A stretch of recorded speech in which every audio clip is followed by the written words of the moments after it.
Manipur da housing inner line permit system gi yamna chawba miyam gi hole ribani aduga iho osina mar moidana Leikai Wakat ki episode su matam sangna lebdure aduga chere sida ngarangta center ga NSN IM ga Naga Peace Accord sign tawna khibadagi Manipur da karama makal gi miyam gi achawba iho lakadagi habagi question su leri adubu hau khiba numit kharani asida nong lepna chubadagi Manipur gi mafum kayam ising chawshinare maruina Thoubal district ki mafum kya da ising chawshin badagi mi kayama awaba mayoknari adubu Imphal East district ki oina su lakfum kayam ising chawshin badagi lawuba yaroidra habagi nunang baleri ngasi ki episode asida top makha Leikai amadi top khetri gi lakfum sing maruina Waka local amadi yara local gi law pari lising ohongi mathata leriba lakum singa sing chawshin badagi miyamna law uba yaro da habigi akiba ama leriba sita singna yagaduri bra yaro iduru habdu ngase ki episode sida khangminarasi. So welcome to yet another episode of Leikai Wakat presented by Impact News ta da bata horo udabu horo.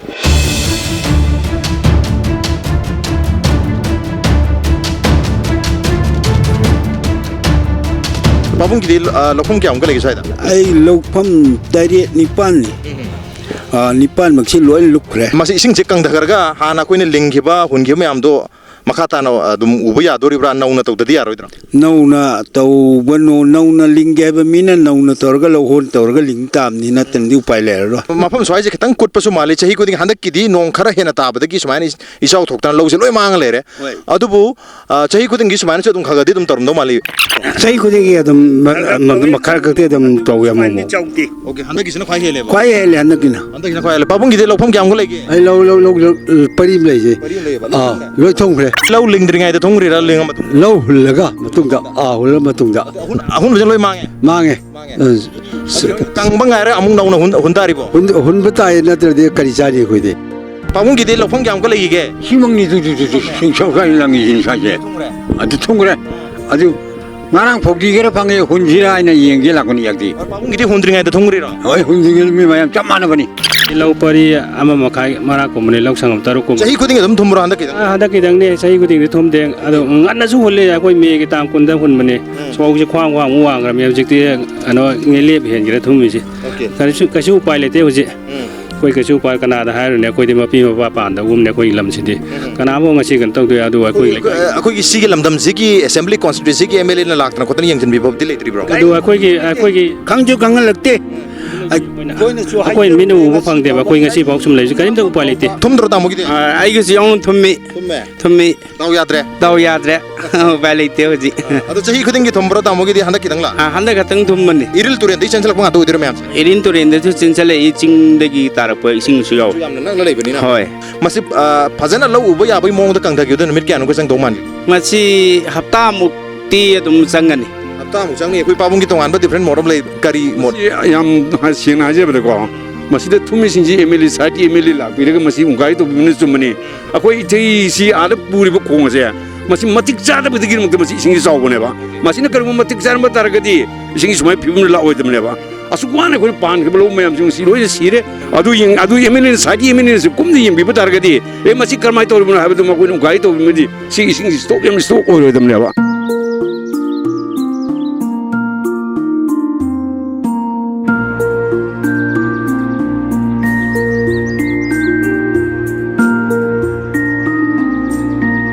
phong kya thongura ge ye koi pari mane parim thongura pura pari thongure koi lawpham je thumjing jibse gi mayam je koi nong haik chu bada Manipur si nga pha ba je mayam je thongna re hanak ising chaw ba si da ising chaw wak da ising chaw ba yeng ba thongna pakhra ju yaw ri ne du nga pha ba mi jam thongna ri adu nga je na di koi chahi chu pachar ga hingba ya ba poti na te phau je na cha duri ni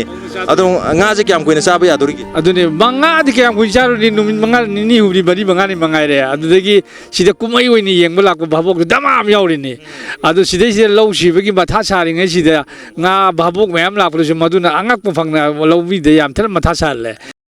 Perform jagi di am de tau mayam gi oina yeng ga lau pari ahum mari ai lising ahum mari thumjang gre adu khoi ne MLA da han na masi matang da hai jai adu hai ga su mana in time tau bangam da ba thabak oibra kamai tawra government de gi adu mateng di ji fobo leitri government gi saiti mateng laktri adu yam badi ising jaw ba si da ngai ba kare nga pha bi ro kai chabiru te lau yeng uri me lau du bu ya dori bo ya ga do mandre da yam koi changi do maliki masi numit tarani mukti changara mal tarani phau da di lau je han hun ge ba agi lengi me am je paloi tro Palani ya nong na loi hun mi phim li dura na hun bana tragaling ba hon di kai te lo thi tam ni min sau tam matang sai ni government ki mating mathau tari basi lo hon supply to ni khang de ga nau na simbi sabi ba mating pang ni khang de mating duni am mathau tari se handak sahi sida han batara mo chai mari mamang lu smai chokti suman chaw bulai hidre lo uba ke swai di panong juro ka ai hoy ani to yam ware ado kitang leiba mari leiba gon me kitang mari kitang mi thammi daga dik khon harau jaga do mari le no department am yang thambir ke di noi ni have ni pabung gi di lo khong ga thong rage ai laura ma yawe ado linga matung da tawiro kaino hun bane ahun lam matung da ado hudik ising thokpada numit tara mangani kunni mukti sangane ba sangane ba ado lau do kari ma palam dara ga di makata na kari do be khali ado kari upai le kari khangani ubadei ubataban kari shani Leikai gi Wakat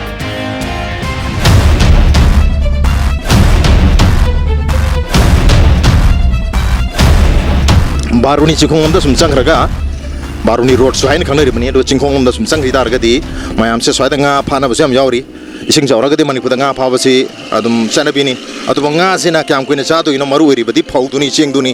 phau na cheng na lerak tra ba nga du na mau sin ba ya ba na te nga du di temporary ne kuina bajik pam bi si temporary solution na te kuina pam bi si permanent solution ni bajik uri ba nga pharaga matam kharagi harau na nu aina cha ba du di that is temporary solution for the permanent problem hai ba pham du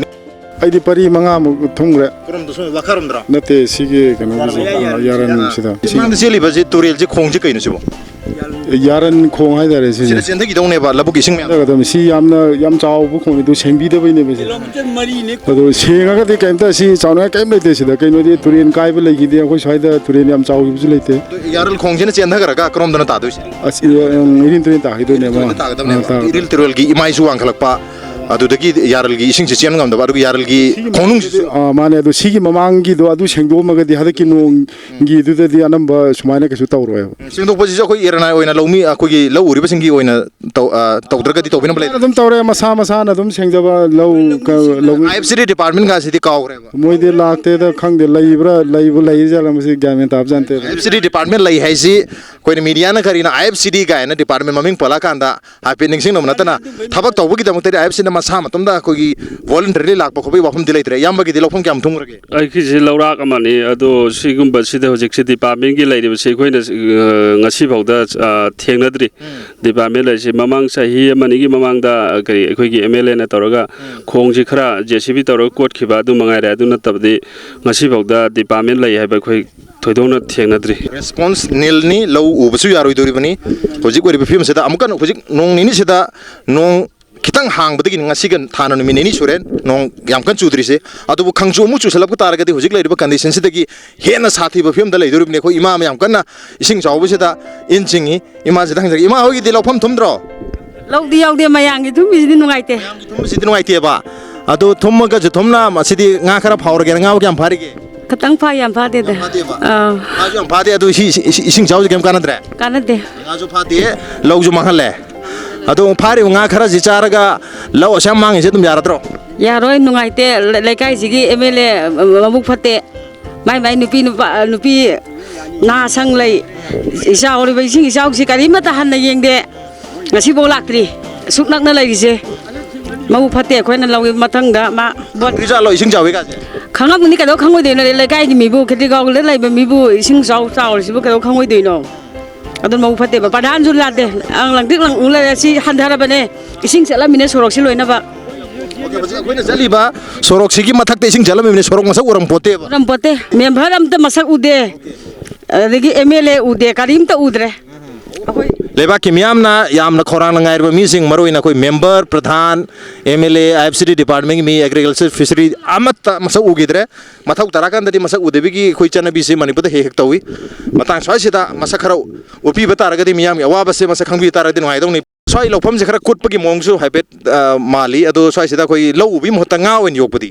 nga yo ko di ka ko nga de oi ba ya roi ꯑꯣꯏꯕ ꯌꯥꯏ ꯆꯨꯞꯄ ꯉꯥ ꯆꯥ ꯌꯥꯄꯣꯟꯇꯦ ꯉꯥ ꯆꯥ ꯌꯥꯄꯣꯟꯇꯦ ꯆꯥꯛ ꯍꯥꯏꯗꯨꯗꯤ ꯑꯩꯈꯣꯏꯒꯤ ꯁꯤꯔꯦ ꯆꯪꯉꯦ ꯆꯥꯛ ꯍꯥꯏꯗꯤ ꯆꯥꯛ ꯍꯥꯏꯗꯅ ꯆꯥꯛ ꯍꯥꯏꯕꯅꯤ ꯆꯥꯛꯇꯨ ꯆꯥꯗ꯭ꯔꯗꯤ ꯃꯤ ꯁꯤꯗꯣꯏꯃꯤꯅꯦ ꯆꯥꯛꯇꯨ ꯆꯥꯗ꯭ꯔꯗꯤ ꯃꯤ ꯁꯤꯗꯣꯏꯅꯤ ꯉꯥ ꯆꯥꯗ꯭ꯔꯒꯗꯤ ꯁꯤꯗ꯭ꯔꯁꯨ ꯁꯤꯔꯣꯏ ꯌꯥꯔꯟ ꯂꯧ ꯁꯪꯉꯝꯗ ꯐꯥꯎꯕ 35ꯗꯒꯤ 40 ꯊꯣꯛꯇꯕ ꯂꯧ ꯑꯃꯐꯥꯎ ꯌꯥꯎꯗꯦ ꯄꯣꯠꯊꯣꯛ ꯌꯥꯝ ꯐꯩꯌꯦꯕ ꯄꯣꯠꯊꯣꯛ ꯌꯥꯝ ꯐꯔꯖꯥꯠꯅꯤ ꯍꯧꯖꯤꯛꯁꯨ ꯍꯤꯡꯕ ꯑꯗꯨꯒ ꯁꯤ ꯀꯩꯅꯣ ꯇꯧꯕ ꯃꯇꯝꯗ ꯌꯥꯔꯟꯒꯤ ꯂꯧꯁꯤ ꯂꯧ ꯁꯪꯉꯝꯗ ꯐꯥꯎꯕ 30ꯗꯒꯤ ꯇꯥꯅ ꯊꯣꯛꯄ ꯂꯧ ꯑꯃꯐꯥꯎ ꯂꯩꯇꯦ ꯌꯥꯔꯟꯗ ꯂꯧ ꯄꯔꯤ ꯍꯧꯖꯤꯛ ꯂꯤꯞꯄꯤꯕ 3,000-4,000ꯁꯦ ꯑꯗꯨꯃꯥꯏꯅ ꯊꯣꯛꯄ ꯉꯥꯛꯇꯅꯤ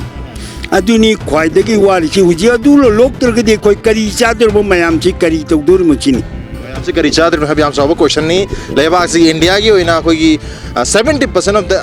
ꯂꯦꯟ ꯑꯩꯈꯣꯏꯒꯤ ꯑꯦꯒ꯭ꯔꯤꯀꯜꯆꯔꯗ ꯁꯤꯖꯤꯟꯅꯔꯤꯕꯅꯤ ꯑꯗꯨꯒ ꯃꯅꯤꯄꯨꯔꯒꯤ ꯑꯣꯏꯅꯁꯨ ꯑꯩꯈꯣꯏ ꯂꯩꯖꯔꯤꯕ ꯇꯝꯄꯥꯛꯀꯤ ꯆꯤꯡꯒꯤ ꯑꯌꯥꯝꯕ ꯃꯐꯝꯁꯤꯡꯗ ꯃꯔꯨꯑꯣꯏꯅ ꯇꯝꯄꯥꯛꯀꯤ ꯑꯦꯔꯤꯌꯥꯁꯤꯡꯁꯦ ꯑꯩꯈꯣꯏ ꯂꯧꯃꯤꯁꯤꯡꯅ ꯂꯧ ꯎꯔꯒ ꯍꯤꯡꯖꯔꯤꯕꯅꯤ ꯑꯗꯨꯕꯨ ꯍꯥꯏꯔꯤꯕ ꯆꯥꯎꯈ꯭ꯔꯕ ꯂꯧ ꯄꯔꯤ 3,000-4,000ꯁꯤ ꯏꯁꯤꯡ ꯊꯨꯝꯖꯤꯟꯈꯤ ꯇꯥꯔꯒꯗꯤ ꯀꯔꯤ ꯆꯥꯒꯗꯧꯔꯤꯕꯅꯣ ꯍꯥꯏꯕꯒꯤ ꯌꯥꯝ ꯆꯥꯎꯕ ꯀ꯭ꯋꯦꯁꯟꯅꯤ ꯀ꯭ꯋꯦꯁꯟ ꯑꯁꯤꯒꯤ ꯄꯥꯎꯈꯨꯝ ꯑꯩꯈꯣꯏ ꯄ꯭ꯔꯖꯥꯅ ꯈꯨꯝꯒꯗꯕ ꯅꯠꯇꯦ ꯂꯧꯃꯤꯁꯤꯡꯅ ꯈꯨꯝꯒꯗꯕ ꯅꯠꯇꯦ ꯃꯔꯤ ꯂꯩꯅꯕ ꯗꯤꯄꯥꯔꯠꯃꯦꯟ ꯒꯃꯦꯟꯅ ꯈꯨꯝꯒꯗꯕꯅꯤ ꯑꯗꯨꯕꯨ ꯏꯌꯥꯝꯕꯗꯁꯨ ꯍꯪꯖꯒꯦ ꯄꯥꯎꯈꯨꯝ ꯋꯥꯍꯪꯁꯤꯒꯤ ꯄꯥꯎꯈꯨꯝ ꯀꯅꯥ ꯈꯨꯝꯕꯤꯗꯣꯔꯤ ꯁꯔꯀꯥꯔꯅ ꯈꯨꯝꯕꯤꯒꯗ꯭ꯔꯥ ꯑꯗꯣ ꯏꯌꯥꯝꯕꯒꯤꯗꯤ ꯂꯧꯐꯝ ꯀꯌꯥꯝ ꯏꯁꯤꯡ ꯊꯨꯝꯈ꯭ꯔꯒꯦ ꯑꯩꯒꯤꯗꯤ ꯂꯧꯐꯝꯗꯤ ꯌꯥꯎꯖꯗꯦ ꯑꯗꯨꯕꯨ ꯃꯌꯥꯝꯒꯤ ꯊꯨꯝꯕꯁꯤꯗ ꯅꯨꯡꯉꯥꯏꯇꯕꯒꯤ ꯋꯥꯅꯤ ꯏꯌꯥꯝꯕꯁꯤ ꯎꯕꯗ ꯑꯩꯈꯣꯏ ꯄ꯭ꯔꯙꯥꯟꯒ ꯑꯣꯏꯔꯕꯣꯏ ꯅꯤꯡꯉꯨꯔꯦ ꯑꯣꯏꯔꯝꯃꯒꯗꯤ ꯀ꯭ꯋꯦꯁꯟꯁꯦ ꯌꯥꯝ ꯐꯖꯅ ꯍꯪꯉꯒꯦ ꯇꯧꯕꯅꯤ ꯑꯗꯨ ꯏꯌꯥꯝꯕ ꯑꯣꯏꯔꯝꯗ꯭ꯔꯦ ꯑꯣꯏꯔꯝ ꯇꯥꯔꯒꯗꯤ ꯍꯧꯖꯤꯛꯐꯥꯎ ꯀꯩꯗꯧꯕꯤꯔꯤꯒꯦꯅ ꯏꯌꯥꯝꯕꯗ ꯍꯪꯒꯦ ꯇꯧꯕꯅꯤ ꯏꯌꯥꯝꯕ ꯗꯥꯎ ꯌꯥꯔꯦ ꯏꯌꯥꯝꯕ ꯄ꯭ꯔꯙꯥꯟ ꯑꯣꯏꯔꯝꯗ꯭ꯔꯦ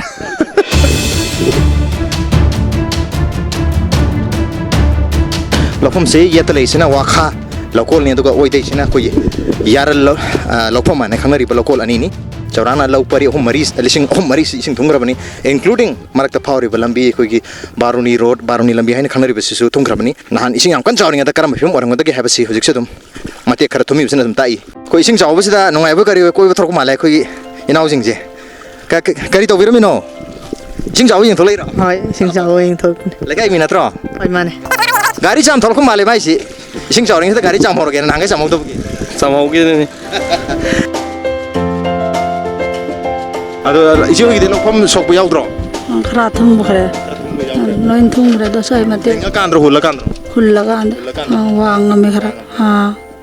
ꯍꯨꯜꯂꯀꯥꯟꯗ ꯃꯥꯡꯈꯤꯕꯁꯦ ꯑꯗꯨꯝ ꯂꯣꯏ ꯌꯥꯎꯅꯔꯦ ꯑꯗꯨꯕꯨ ꯎꯄꯥꯏ ꯂꯩꯇꯗꯅ ꯏꯁꯤꯡ ꯆꯥꯎꯔꯤꯉꯩꯁꯤꯗ ꯂꯧ ꯃꯥꯡꯖꯈꯤ ꯇꯥꯔꯒꯁꯨ ꯉꯥ ꯈꯖꯤꯛꯇ ꯑꯣꯏꯁꯨ ꯐꯥꯎꯔꯒꯦꯅ ꯂꯨꯄꯥ 200 ꯉꯥꯗꯤ ꯐꯥꯎꯔꯦ ꯂꯨꯄꯥ 200 ꯉꯥꯗꯤ ꯐꯥꯎꯔꯦ ꯑꯗꯨꯕꯨ ꯉꯥꯁꯨ ꯌꯥꯝ ꯐꯥꯗꯒꯨꯝ ꯇꯧ ꯂꯧꯁꯨ ꯃꯥꯡꯒꯨꯝ ꯇꯧ ꯀꯥꯟꯅꯗꯕ ꯅꯣꯡ ꯈꯨꯆꯨ ꯅꯠꯇ꯭ꯔꯒ ꯏꯁꯤꯡ ꯆꯥꯎꯕ ꯑꯗꯨ ꯇꯥꯔꯦ ꯍꯟꯗꯛꯀꯤꯁꯤ ꯑꯗꯨꯒ ꯃꯃꯥꯡꯗꯁꯨ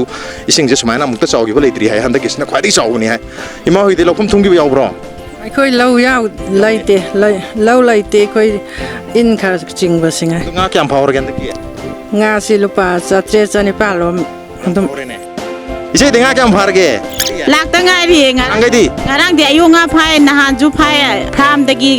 ꯊꯣꯛꯂꯛꯄ ꯉꯥꯁꯤꯡꯗꯣ ꯑꯩꯈꯣꯏꯗ ꯂꯣꯏꯅꯕ ꯑꯗꯨꯝ ꯈꯔ ꯊꯨꯔꯦ ꯑꯩꯈꯣꯏ ꯉꯥꯁꯤꯗꯤ ꯆꯥꯗ꯭ꯔꯁꯨ ꯌꯥꯕ ꯄꯣꯠꯅꯤ ꯄꯨꯛ ꯊꯟꯕ ꯌꯥꯕ ꯅꯠꯇꯦ ꯑꯩꯈꯣꯏ ꯂꯧ ꯁꯤꯒꯤꯁꯨ ꯊꯋꯥꯏ ꯌꯥꯝ ꯅꯨꯡꯉꯥꯏꯇꯦ ꯑꯩ ꯏꯁꯥꯒꯤ ꯂꯧꯔꯥ ꯑꯃ ꯌꯥꯎꯈ꯭ꯔꯦ ꯑꯗꯣ ꯃꯌꯥꯝꯒꯤꯁꯨ ꯁꯨꯃꯥꯏꯅ ꯁꯨꯝ ꯇꯧꯕꯁꯤꯗ ꯑꯩꯈꯣꯏꯁꯨ ꯌꯥꯝ ꯅꯨꯡꯉꯥꯏꯇꯦ ꯅꯨꯡꯉꯥꯏꯇꯕꯗꯤ ꯐꯥꯎꯏ ꯑꯗꯨꯕꯨ ꯃꯌꯥꯝ ꯇꯧꯕꯅꯤꯅ ꯑꯗꯨꯝ ꯅꯨꯡꯉꯥꯏꯕꯒꯤ ꯑꯗꯨꯝ ꯂꯥꯛꯄꯅꯤꯗ ꯑꯗꯣ ꯂꯧ ꯑꯃꯨꯛ ꯃꯈꯥ ꯇꯥꯅ ꯎ ꯌꯥꯗꯣꯔꯤꯕꯣ ꯃꯈꯥ ꯇꯥꯅ ꯎꯕꯒꯤꯁꯦ ꯂꯧꯍꯣꯟꯁꯦ ꯐꯪꯒꯅꯤ ꯍꯥꯏꯕ ꯊꯥꯖꯗ꯭ꯔꯦ ꯃꯇꯝꯁꯦ ꯊꯦꯡꯖꯜꯂꯛꯑꯕꯅꯤꯅ ꯂꯧ ꯐꯧꯊꯣꯛꯇꯤ ꯋꯥꯠꯂꯅꯤ ꯍꯥꯏꯕ ꯃꯇꯝ ꯊꯦꯡꯖꯜꯂꯛꯑꯕꯅꯤꯅ ꯑꯩꯈꯣꯏꯒꯤ ꯂꯧꯍꯣꯟ ꯂꯩꯔꯨꯕ ꯇꯥꯔꯒꯁꯨ ꯄꯣꯠꯊꯣꯛ ꯈꯤꯇꯪ ꯋꯥꯠꯇꯧ ꯃꯥꯜꯂꯦ ꯍꯥꯏꯕꯒꯤ ꯑꯀꯤꯕ ꯂꯩꯔꯦ ꯄꯥꯕꯨꯡꯒꯤꯗꯤ ꯂꯧꯐꯝ ꯀꯌꯥꯝ ꯊꯨꯡꯈ꯭ꯔꯒꯦ ꯑꯩꯒꯤꯃꯛꯇꯤ ꯂꯧꯐꯝ ꯌꯥꯎꯍꯧꯗꯦ ꯏꯃꯥ ꯍꯣꯏꯒꯤꯗꯤ ꯂꯧꯐꯝ ꯀꯌꯥ ꯊꯨꯡꯈ꯭ꯔꯒꯦ ꯊꯨꯝꯍꯧꯗ꯭ꯔꯕꯣ ꯑꯍꯨꯝ ꯊꯨꯝꯈ꯭ꯔꯦ ꯑꯗꯣ ꯉꯥꯁꯤꯗꯤ ꯑꯃꯔꯣꯝꯗ ꯆꯥꯗ꯭ꯔꯁꯨ ꯌꯥꯏ ꯑꯗꯣ ꯍꯧꯖꯤꯛ ꯑꯩꯈꯣꯏꯁꯦ ꯑꯋꯥꯕ ꯑꯃ ꯑꯣꯏꯔꯦ ꯂꯧꯁꯤꯅꯅꯦꯕ ꯑꯩꯈꯣꯏꯅ ꯄꯨꯟꯁꯤꯒꯤ ꯑꯩꯈꯣꯏ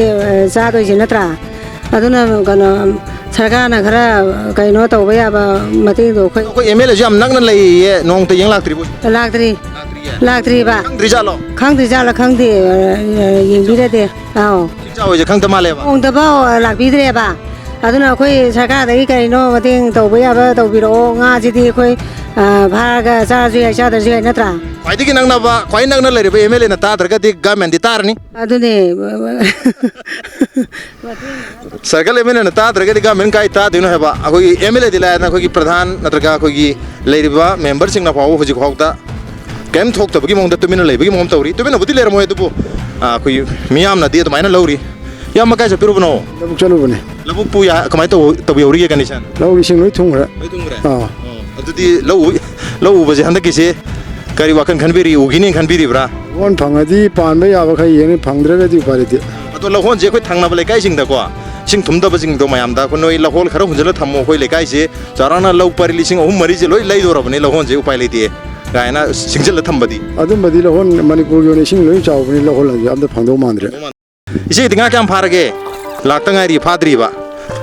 ꯂꯥꯛꯇ ꯉꯥꯏꯔꯤ ꯉꯥꯛꯇ ꯉꯥꯏꯔ ꯃꯥꯅꯦ ꯉꯁꯤ ꯑꯉꯟꯕꯗ ꯉꯥ ꯐꯥꯕ ꯀꯅꯥꯝ ꯌꯥꯎꯗ꯭ꯔꯤ 이마 ꯉꯥ ꯀꯌꯥꯝ ꯐꯥꯔꯒꯦ ꯐꯥꯗ꯭ꯔꯤꯌꯦ ꯍꯣꯏ ꯑꯝꯇꯕꯨ ꯌꯥꯎꯗ꯭ꯔꯤ ꯑꯦꯁ ꯉꯥꯈꯥ ꯃꯔꯤꯔ ꯉꯥꯁꯨ ꯐꯥꯗ꯭ꯔꯦ ꯏꯁꯤꯡ ꯆꯥꯎꯕꯒꯤ 이간 까나드래 아용아수 레에바 부커트라보 아용아로 부커그래 부커트레바 부커그래 따룩 따렛 파래 라우고 마톰바들 레트레 마게 라우 아이 상암 훔 우이 로이 톰메 야랄롬드로 와카롬드로 좀 그노롬다 거의 친구롬다 내 사이드서 야오래 근데 거의 이메일에지는 기당 쟁비래디 거기서 비엔드래 타와이디 양 나이티 나이티 러로 양 바바 마팜니 보토 양 토이 파우 양 토이에도 한dak 티 싱 아따 토고 켐다 레레 파우디 토고 동만드레 아르가 마카타나 우게 하이타르가수 마니푸기 아토파 마팜싱다 이싱 자우나기브니나 lauholse phangoidra heba kya kibani anaga naunu hunba targasu yamna thieng higadabanina mayamna naunu hunbagi wakhal sire lenadre lahol leibagi wakhanni adu lahon se kai digi legiduna heba yam jawba question amdi leri phawoina hunba dadi kana giduri basibo masi akhoi moi agriculture gi export kambuna pibadadi moi maming khara dilai adu moina haibaji thani makhaida lokpa yaba lau koi paguloi hai maduna kaimba kano moina maru marang ji kaimba pibi pataragati akhoi hoji si august ni august september october ji madum akhoi lau lokpa ji dum maru marang ji akhoi matam jana phokthok tu chap chan phangdraga ju 75% di phangeraga lai ba lomi myam jing hoji wari myam jing je khar makai di chapa gani haiba wapal ji mai thamjage hoji pami ji law natraga akhoi athuba matam de lokpa yaba akhoi gi phokti che masi pibi ba plus akhoi gi fertilizer chemical myam jing pibi ba aduga laina tina si tarpa matam de sachang ngak thopa yaba akhoi gi tilang hida sing ji pibi raga war ba parja awa ba tarpa parja myam jing kitang khara makai kanbina bi damakta ai medege thu da masi matang ai problem jim thamjaning yamna pami basi hojik sel nate hojik pami basi phokti pibi ba yam thuna lokpa yaba phokti pibi ba natraga koi gi lahol pibi targadi ising je kang thagi ba lokpa yaba yagani habi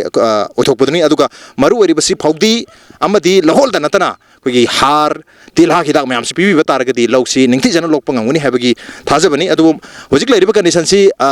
yaral amadi waka khatagi nate manipur gi ayamba imphal east west ayamba lokhom singsi koi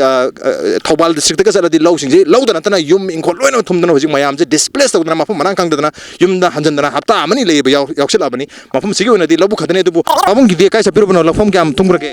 ai laura khwaram hen thungre laura ma khan thungre ba nga phabiru ro hojikna ai papan de ai bora de kena hanu ba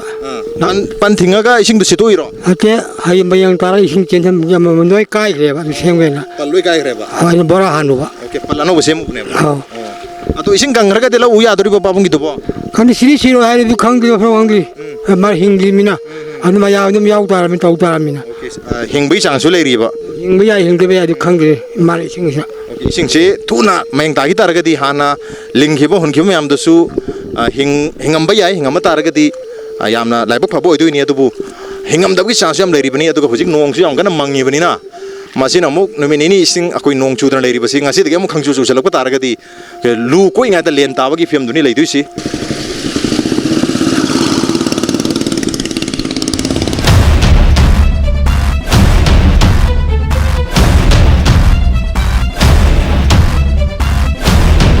sing chauchin bada soi basi lofom da natre koi nga farm toriba koi nga ki pukri ha batare si suni simasida ising se loi thumjan dana masidi chen thokiba male nga myam sa manung da su koi nga farm tawba mafam maleri mafam da su lo chen thum no male du khajan bakhara di ore khajan bakhara jene je handa ki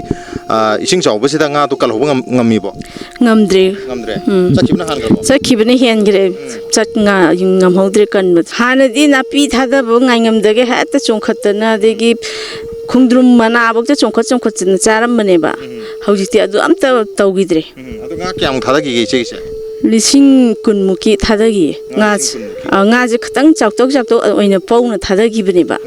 aro handaki ningon chako bo saida di mapi phar ni no khoi yon ni na asa ji leijarim ne ba adu hatak khangdre kyan ta dre masi Leikai gi Wakat ima gi je ayo nga yaw bro 야we 아니가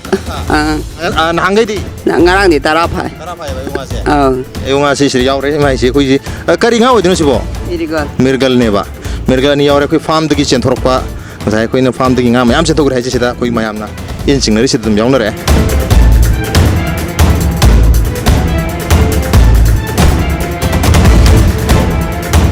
ꯂꯣꯏ ꯊꯨꯡꯈ꯭ꯔꯦ ꯍꯧꯖꯤꯛꯇꯤ ꯂꯧꯍꯣꯜ ꯂꯩꯇ꯭ꯔꯦ ꯃꯁꯤ ꯂꯝꯗꯩ ꯂꯧꯈꯠꯂꯒ ꯇꯧꯒꯗꯕꯁꯨ ꯂꯝꯁꯨ ꯑꯩꯈꯣꯏ ꯁꯤꯗ ꯍꯦꯟꯅ ꯏꯆꯥꯎ ꯊꯣꯛꯑꯕꯅꯤꯅꯀꯣ ꯂꯧꯍꯣꯜ ꯂꯩꯇꯕꯅꯤꯅ ꯁꯤꯠꯄ ꯇꯥꯕꯅꯤ ꯑꯗꯨ ꯑꯩꯈꯣꯏ ꯀꯦꯟꯗ꯭ꯔꯒꯤ MLA ꯁꯤꯅ ꯁꯔꯀꯥꯔ ꯄꯥꯏꯕꯒ ꯑꯃꯨꯛꯇꯪ ꯃꯤꯠꯌꯦꯡꯗꯤ ꯆꯪꯕ ꯄꯥꯝꯃꯦ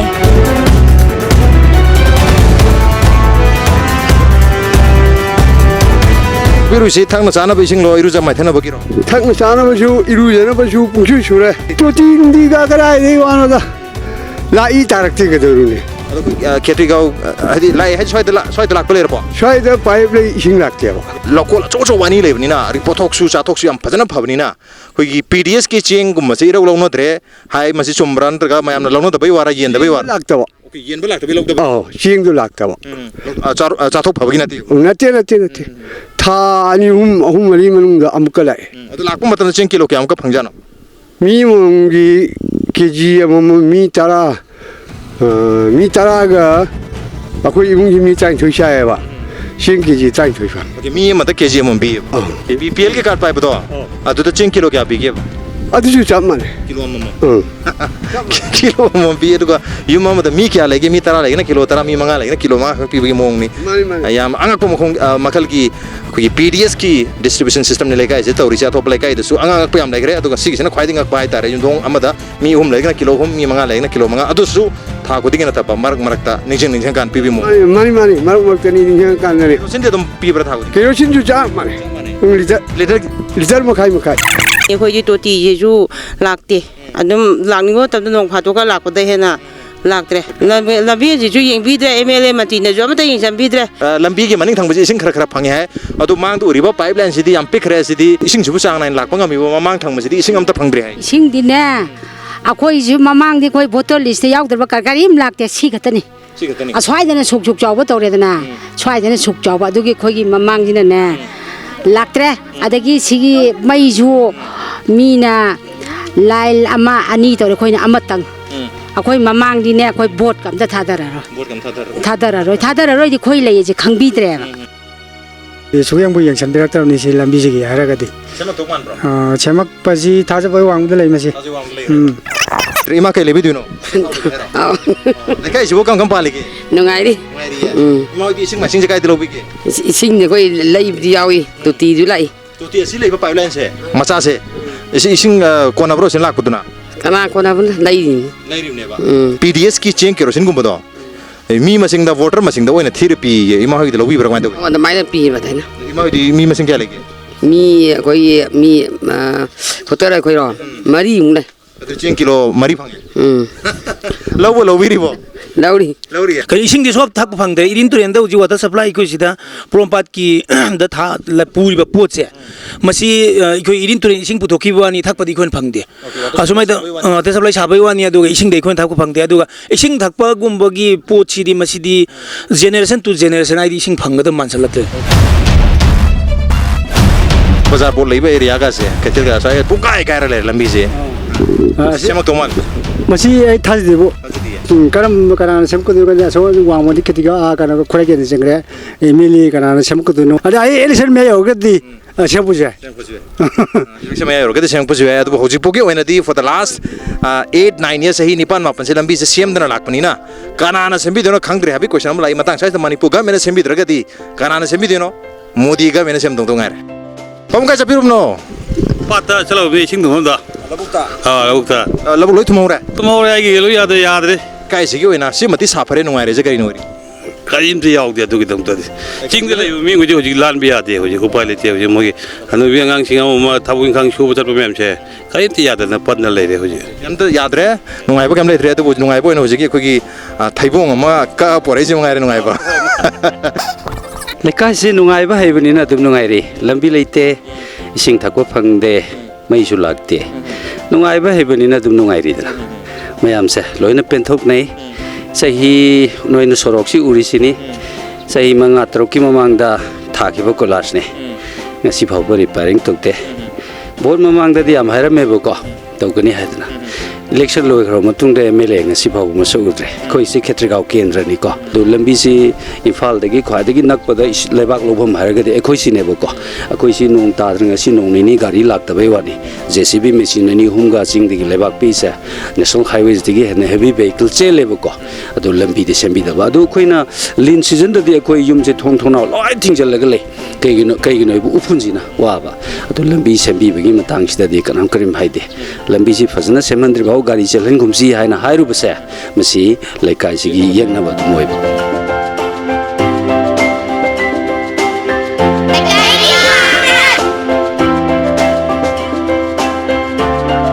lambi ji sembi ji kari gino khangde khoi swam na hakanam ta chobom ta han na yengati to ti gi sing khara ga lai marak ta aduna konarabo konati lairim ne to ti sing je lairi ma hoi ti sing je to ti lairi bang mai to rige to ti ji lairi ye lai da di ta dre marak ta ta ba di o ya de ba jing na li ta tang khai bi de jing na li ta kilo bi de adu di kilo tara bang ye adu ita di mi tara lai ba imung da di jing je tara ji oi ngam dre ba sarkar ji yam pholak dre da adu ida dum loi sala je mong ko ꯑꯩꯈꯣꯏꯒꯤ ꯁꯤꯅ ꯃꯤ 10 ꯁꯥꯏ ꯆꯦꯡ ꯁꯦꯔ 10 ꯄꯤꯕꯗꯨꯅꯗꯤ ꯑꯣꯏ ꯌꯥꯕ꯭ꯔꯣ ꯑꯩꯈꯣꯏꯗꯁꯨ Leikai jigona karidi saphare simadi nungaire kan bige ꯑꯃꯠꯇ ꯂꯩꯇꯦ ꯀꯔꯤꯝꯐꯥꯎ ꯅꯨꯡꯉꯥꯏꯕ ꯑꯝꯇ ꯂꯩꯇꯦ ꯑꯩꯈꯣꯏꯗꯤ ꯂꯧ ꯐꯪꯉꯤ ꯁꯤꯗ ꯀꯔꯤꯝꯇ ꯂꯩꯇꯦ ꯑꯩꯈꯣꯏꯗꯤ ꯎꯄꯥꯏ tangdi habiyo da nungaiba ꯅꯨꯡꯉꯥꯏꯕ ꯑꯝꯇ ꯂꯩꯇꯦ ꯑꯩꯗꯤ ꯂꯩꯇꯝꯅꯤ ꯂꯩꯇꯦ ꯍꯥꯏꯖꯔꯦ ꯑꯩꯗꯤ okay leitamne leite haijare kemta leite ha oh tango je gari thawi bane lambi jibo kamai to birge nungai biribo lambi di ꯑꯩꯈꯣꯏ MLA na loina ꯆꯥꯊꯣꯛꯈꯤꯕꯒ ꯆꯞ ꯃꯥꯟꯅꯔꯦ ꯃꯔꯝꯗꯤ ꯂꯝꯕꯤ ꯊꯣꯡ ꯀꯔꯤꯃꯠꯇ ꯌꯥꯗ꯭ꯔꯦ ꯂꯝꯕꯤꯁꯦ ꯑꯗꯨꯝ ꯅꯨꯡꯉꯥꯏꯌꯦꯅ ꯍꯥꯏꯇꯥꯔꯦ ꯑꯗꯨ ꯍꯜꯂꯒ ꯇꯨꯝꯕ ꯃꯇꯝꯗ ꯆꯣꯡꯗ꯭ꯔꯣ ꯆꯣꯡꯉꯦ ꯑꯗꯨꯝ ꯆꯣꯡꯕ ꯐꯥꯎꯔꯕꯅꯦ ꯆꯣꯡꯕ ꯑꯗꯨꯝ ꯐꯥꯎꯔꯦ ꯑꯣꯐꯤꯁ ꯆꯠꯄꯁꯤꯗ ꯒꯥꯔꯤ ꯇꯣꯡ ꯑꯣꯇꯣ ꯇꯣꯡꯉ ꯆꯠꯄꯁꯦ ꯁꯤꯗ ꯂꯝꯕꯤ ꯀꯌꯥꯝ ꯅꯨꯡꯉꯥꯏꯇꯦ ꯁꯤꯗ ꯈꯪꯕꯤꯔꯝꯒꯅꯤ ꯂꯝꯕꯤ ꯅꯨꯡꯉꯥꯏꯇꯦ ꯑꯗꯨꯗꯤ ꯂꯧꯕꯨꯛ ꯃꯥꯏꯀꯩꯁꯤꯗ ꯌꯦꯡꯉꯨꯔꯒꯅ ꯂꯧꯕꯨꯛ ꯃꯥꯏꯀꯩꯁꯤ ꯏꯁꯤꯡꯒꯤ ꯑꯁꯨꯛꯀꯤ ꯃꯇꯤꯛ ꯆꯥꯎ ꯂꯩꯔꯦ ꯑꯗꯩ ꯁꯔꯀꯜ MLAꯅꯁꯨ ꯀꯔꯤꯝꯇ ꯌꯦꯡꯕꯤꯗꯕꯒꯤ ꯇꯥꯏꯞꯇ ꯂꯩꯔꯦ ꯑꯗꯒꯤ ꯃꯦꯝꯕꯔ ꯄ꯭ꯔꯙꯥꯟꯁꯨ ꯀꯌꯥ ꯀꯟꯅ ꯊꯋꯥ ꯁꯥꯕꯤꯗꯦ ꯍꯥꯏꯕ ꯇꯥꯔꯦ ꯑꯩꯈꯣꯏꯗꯤ ꯀꯔꯤꯒꯨꯝꯕ ꯑꯝꯇ ꯁꯦꯝꯕꯤꯗꯕꯅꯤꯅ ꯀꯔꯤꯒꯨꯝꯕ ꯑꯝꯇ ꯅꯨꯡꯉꯥꯏꯕ ꯂꯩꯇ꯭ꯔꯦ ꯀꯝꯃ꯭ꯌꯨꯅꯤꯇꯤ ꯍꯣꯜ ꯐꯪꯉꯤ ꯀꯥꯏ ꯂꯩꯔꯦ ꯀꯥꯏꯗꯅ ꯂꯩꯔꯦ ꯁꯤ ꯑꯝꯇꯁꯨ ꯌꯦꯡꯁꯤꯟꯕꯤꯗꯦ ꯑꯗꯩ ꯂꯝꯕꯤ ꯊꯣꯡꯁꯨ ꯌꯥꯗ꯭ꯔꯦ ꯑꯗꯨ ꯏꯁꯤꯡ ꯆꯥꯎꯗꯅ ꯍꯧꯖꯤꯛ ꯂꯧ ꯄꯔꯤ ꯀꯌꯥꯝꯁꯨ ꯃꯥꯡꯉꯦ lambi Baruni road ꯍꯧꯖꯤꯛ ꯑꯉꯛꯄ ꯐꯪ lambi ꯆꯠꯄ ꯌꯥꯗꯗꯅ ꯏꯁꯤꯡ ꯈꯨ ꯌꯧꯕ ꯍꯥꯏꯇꯥꯔꯦ ꯗꯕꯣꯗꯤꯌꯥ ꯇꯥꯈꯤꯕꯒꯤ ꯂꯝꯕꯤꯁꯤꯁꯨ ꯍꯧꯖꯤꯛ ꯍꯦꯛ ꯅꯣꯡ ꯇꯥꯕꯒ ꯑꯩꯈꯣꯏ ꯄꯨꯔꯥ ꯂꯩꯅꯥꯡ ꯊꯣꯛꯇꯅ ꯑꯩꯈꯣꯏ ꯂꯧ ꯂꯤꯡꯕ ꯌꯥꯕꯒꯤ ꯐꯤꯕꯝꯗ ꯂꯩꯔꯦ ꯑꯗꯨꯅ ꯂꯝꯕꯤꯁꯤꯗ ꯂꯧ ꯂꯤꯡ ꯌꯥꯗꯣꯔꯦ ꯂꯧ ꯂꯤꯡ ꯌꯥꯗꯣꯔꯦ ꯃꯤꯈꯜꯒꯤ ꯃꯇꯝꯗꯗꯤ ꯍꯧꯖꯤꯛ ꯂꯩꯔꯤꯕ ꯑꯋꯥꯕ ꯃꯌꯥꯝꯁꯦ ꯃꯁꯤ ꯀꯣꯍꯟꯕ ꯉꯝꯕ ꯃꯁꯤ ꯇꯧꯒꯗꯕꯅꯤꯗ ꯃꯌꯥꯝꯅ ꯚꯣꯠ ꯊꯥꯗꯗ꯭ꯔꯤꯁꯤꯅ ꯀꯔꯤ ꯑꯗꯣ ꯍꯥꯏꯌꯦꯕ ꯑꯩꯈꯣꯏꯅ ꯅꯣꯏꯅ ꯑꯗꯨ ꯄꯤꯕꯤꯔꯗꯤ ꯂꯝꯕꯤ ꯁꯦꯝꯕꯤꯔꯛꯎ ꯄꯤꯕꯤꯒꯦ ꯂꯝꯕꯤ ꯐꯖꯅ ꯁꯦꯝꯕꯤꯅꯤ ꯍꯥꯏꯔꯒꯅ ꯑꯗꯨꯝ ꯁꯦꯝꯕꯤꯔꯔꯣꯏ ꯚꯣꯠꯇꯤ ꯑꯗꯨꯝ ꯌꯧꯁꯜꯂꯒ ꯑꯗꯨꯝ ꯄꯤꯈ꯭ꯔꯦ ꯂꯩꯀꯥꯏꯁꯦ ꯌꯥꯝ ꯁꯣꯊꯔꯦ ꯌꯥꯝ ꯅꯨꯡꯉꯥꯏꯇꯔꯦ ꯃꯁꯤ ꯃꯌꯥꯝꯅ ꯑꯃꯨꯛꯇꯪꯗꯤ ꯌꯥꯝ ꯁꯣꯊꯔꯒꯁꯨ ꯂꯝꯕꯤ ꯅꯨꯡꯉꯥꯏꯇ꯭ꯔꯒꯁꯨ ꯑꯗꯒꯤ ꯏꯁꯤꯡ ꯆꯥꯎꯁꯜꯂ ꯂꯩꯔꯒꯁꯨ ꯃꯩ ꯆꯥꯡ ꯅꯥꯏꯅ ꯂꯥꯛꯇ꯭ꯔꯒꯁꯨ ꯑꯗꯒꯤ PDSꯀꯤ ꯆꯦꯡꯁꯦ ꯃꯤ ꯑꯃꯗ ꯀꯤꯂꯣ ꯑꯃꯃꯝ ꯄꯤ ꯇꯥꯔꯒꯁꯨ ꯂꯩꯀꯥꯏꯁꯤꯒꯤ ꯑꯣꯏꯅ ꯀꯔꯤꯗꯤ ꯅꯨꯡꯉꯥꯏꯔꯤ ꯀꯔꯤꯗꯤ ꯁꯥꯐꯔꯤ ꯁꯤꯝꯇꯪꯗꯤ ꯁꯥꯐꯔꯤ ꯑꯃꯈꯛꯇꯪꯗꯤ ꯍꯥꯏꯕꯤꯌꯨ ꯁꯥꯐꯕ ꯂꯩ ꯀꯔꯤ ꯁꯥꯐꯕ ꯑꯃꯠꯇ ꯂꯩꯇꯦ ꯁꯥꯐꯔꯦ ꯍꯥꯏꯕꯁꯤ ꯀꯔꯤꯒꯨꯝꯕ ꯑꯃꯠꯇ ꯂꯩꯇ꯭ꯔꯦꯗ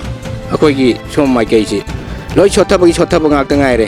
ꯁꯤ ꯁꯥꯐꯕꯁꯦ ꯍꯥꯏꯅ ꯀꯔꯤꯝꯇ ꯂꯩꯇ꯭ꯔꯦ ꯍꯥꯏꯒꯗꯕ ꯄꯣꯠꯁꯦ ꯄꯨꯊꯣꯛꯀꯗꯕ ꯄꯣꯠꯁꯦ ꯀꯩꯁꯨꯝꯇ ꯂꯩꯇ꯭ꯔꯦꯕ ꯄꯣꯠꯁꯦ ꯁꯥꯐꯕ ꯑꯝꯇ ꯂꯩꯇ꯭ꯔꯦ ꯂꯣꯏ ꯅꯨꯡꯉꯥꯏꯇ꯭ꯔꯦ ꯂꯝꯕꯤ ꯊꯣꯡ ꯑꯗꯒꯤ ꯏꯁꯤꯡ ꯃꯥꯏꯁꯤꯡ ꯑꯃꯠꯇ ꯅꯨꯡꯉꯥꯏꯇ꯭ꯔꯦ ꯍꯥꯏꯔꯦ ꯍꯤꯡꯕꯒꯤ ꯁꯨꯝ ꯅꯨꯡꯉꯥꯏꯕ ꯍꯥꯏꯇꯥꯔꯦꯅꯦ ꯑꯗꯨꯈꯛ ꯃꯉꯥꯏꯔꯦꯅꯦ